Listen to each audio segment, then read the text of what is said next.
Very excited to jump into the playlist this week, mostly because Alyssa got her hands on a very extended preview for Dragon Age Veilguard. And her article on IGN went up this week. Veilguard. What did I say? Vanguard. I told you I'm sick. I'm barely holding it together, you guys. Veilguard, yes. Tell me what your experience was with this game. Obviously, a preview, not the full game, but you got to play it for a number of hours, right? And Jeff is not jealous at all. He's not. Yeah, very jealous. I do feel so cool being like, oh yeah, I've played it before. I've already played it. So it was 7 hours. And I'm talking like, not like, 3 hours of playing and then like a few hours of other, like 7 straight hours.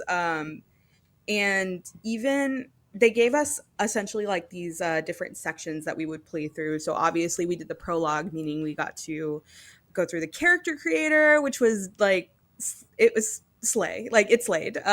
Just one of the most, I think, extensive and detailed character creators I've ever personally like gotten to see or use.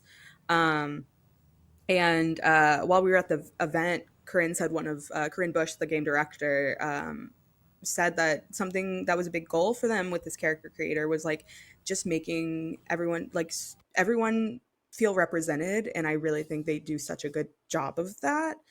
But yeah, so we play the prologue, and then like they dropped us into like I think 4 other sections, and even though I had 7 hours, did not finish every section. Like this game is going to be so massive. I can tell, I can feel it. Yeah, I mean, it was a dream come true for me because I've been a huge Dragon Age girl since I was like a teen, since I was like 14, and I played Dragon Age 2 and it just rewired my brain chemistry. So I think that fans of the series have just so much to look forward to. It's so great to hear, and I keep seeing a very positive a number of people that were at able to have the hands-on preview came away very enthused about what they saw. So I want to dig into that because I am also a huge Dragon Age fan. I was one of those people that always argues that Dragon Age is the better franchise than Mass Effect, and it causes all kinds of but that's just where my heart is. I enjoy Dragon Age and have done it through the entire series. But what I saw of this installment recently gave me big feelings, big because when they first revealed the gameplay, which was just recently, it's just several months ago now, they had that big extended sequence. I think it was one of Keely's events, right? When they had the big reveal. And it felt like, man, the story was there. The characters that I know and love coming back. But, man, it really felt like the combat was going to potentially be very paint by numbers and kind of repetitive and very action-y and kind of losing the more RPG soul of the franchise. And I was just very worried that it was going to feel real linear and kind of a departure from what made Dragon Age great. So tell me if that I'm off base. What was your experience? Yeah, before I get into that, though, as a Dragon Age fan, I do have to ask your race class romance. Like that's for me, boy. That's my astrology. Romance everything that moves. If it moves and I can romance it, I will romance it. But it's been so long since I played those games, I'm not even going to be able to answer the question. Romance in the Stone is based off of Jeff trying to romance a literal stone in Dragon Age. I will romance them all. But I mean, was the last game in the series was like, what, 10 years ago? How long ago? Yeah, which is so insane. Like I was in my freshman year of college, I think, and now I'm, Yeah, me too. Totally me too. That's like 3 remakes ago. We should have had it at least three times since then with upred graphics. Like, give me the Inquisition remaster if that's what we're doing now. Christian, Alyssa was in college. You and I were already doing this show. That's how pathetic we are. I am celebrating. I am turning gray this year, and I'm going to have a multicolored PS logo on my head because I too am celebrating my 30th anniversary. Yeah. Thank you very much. I'm way ahead of you on the gray thing. Anyway, Alyssa, tell me. No, yeah. I mean, I think for me, the story of Dragon Age and like the lore of it have always been the draw. I'm like not really, my whole thing is I love video games. I'm not very good at them, like when it comes to combat and stuff. So I think Inquisition I replayed recently just to kind of catch up because if you're a Dragon Age fan, you know that lore. There's a lot of it. Yeah. And I just remember being so shocked by how, I mean, speaking of repetitive, like that's how Inquisition feels. Like it just didn't like my least favorite part of the entire game was the combat. And it wasn't even like a neutral thing. Like I actively just didn't like fighting battles and stuff. But I felt like the Veilguard really it was so fun. Like it was so fun to fight. I was playing a mage, which you can use like a staff, or you can use this new sort of mechanic that's like a dagger and an orb. And it was just so fun. It was so, I think, just really dynamic. I really felt like I was sort of thinking about like what I wanted to do next.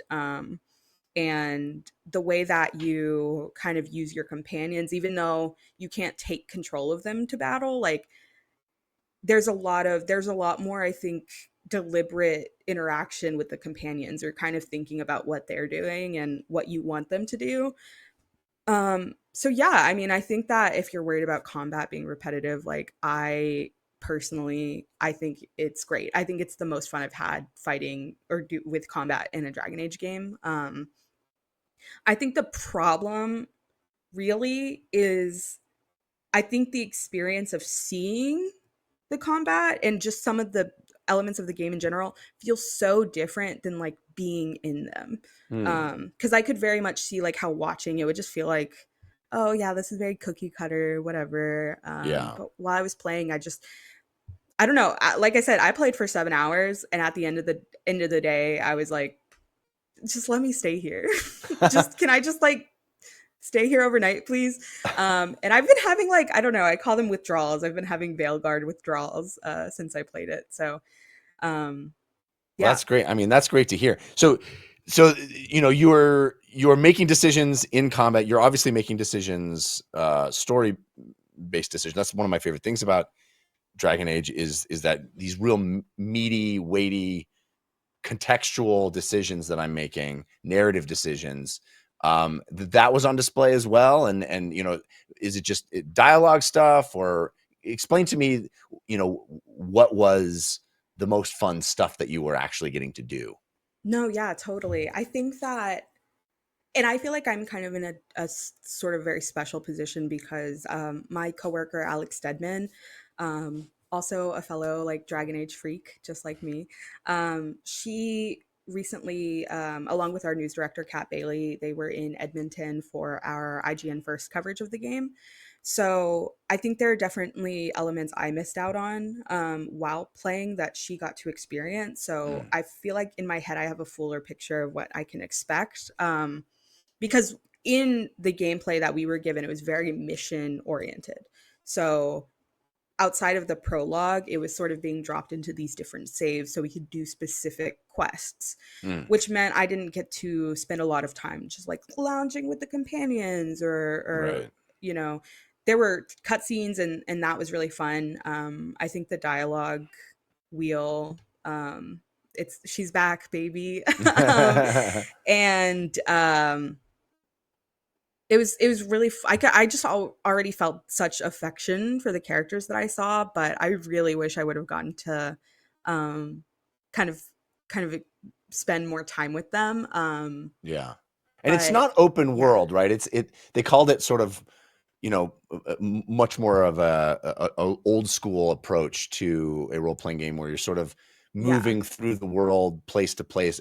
Was there exploration to be had? Were you kind of wandering around? Definitely. Yeah. Yeah. I mean, there's just so much to see and do. I would kind of describe it as like very much a mix of like Inquisition and Dragon Age 2. Because Dragon Age 2 had that very like defined sections of Kirkwall. Right.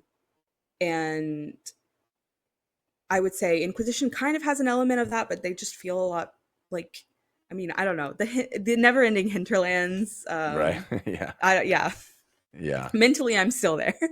But yeah, no, I mean, exploration, like I said, mostly everything I played was like quest oriented. So I didn't get to experience as much exploration as our team who went to Edmonton, but there's a lot.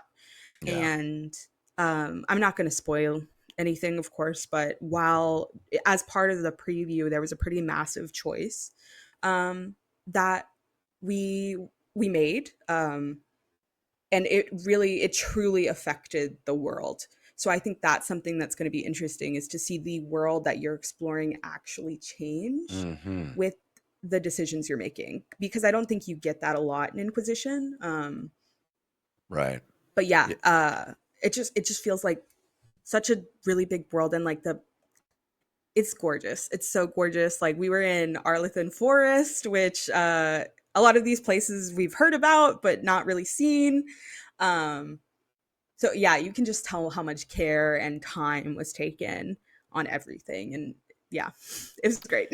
Well, I'm very excited hearing all the positive reactions to the preview, because I think the general consensus was I don't know, maybe I'm just filtering it through my own perception, but I was really worried about the game. I honestly, it had taken so long to come to fruition, and what they showed, I was like, I mean, it looks cool, but does it?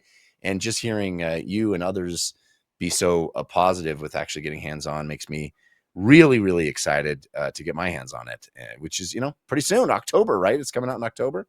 Yeah. Halloween, which right, totally changed my Halloween plans. I had costumes planned, and now I'm like, okay, well, now I have to be more again. That's awesome.